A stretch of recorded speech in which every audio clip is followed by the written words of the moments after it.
Welcome to Go Mandarin Grammar. 华语语法战士。This video is about adjectives with intensifying complements. 的很，极了， And 的不得了。 let's look at the sentence structure first. The sentence structure with degree complements 的很，极了， and 的不得了。 is subject plus adjective plus 的很，极了，的不得了。 That's right. Unlike other degree adverbs, for example, 很， and 非常，的很，极了， and 的不得了。 are placed after the adjective. All three are used to intensify both negative and positive adjectives. The degree of 的很， is similar to 很， and 的不得了。 is the strongest of the three. Before we look at the examples, let me tell you our little trick. At the top left of the screen, there are 3 degree complements and a finger. The finger will show you which degree complement you're going to use in the example. Ready? Let's get started. Look at the picture. It's a hot day. The boy says to the girl, "The weather's hot today. Let's go swimming."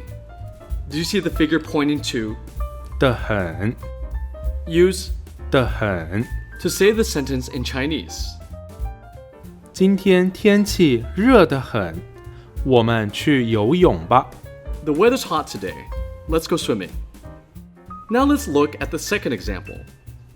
This time we'll use 极了， to say the sentence.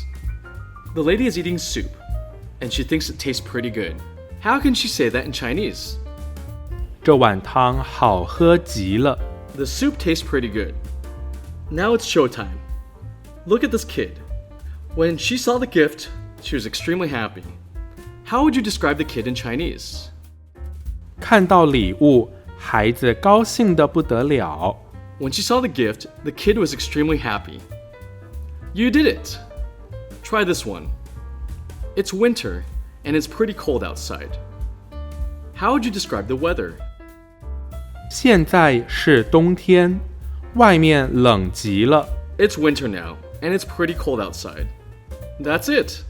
Here is our last practice example. The employees in this company are very busy because there's a big case they're working on. How would you describe them? 最近公司有一个大计划，大家都忙得不得了。 The company has a big case lately, so everyone in this company is super busy. Well done! That's all for 的很，极了， and 的不得了。 I hope you enjoyed this video. See you next time.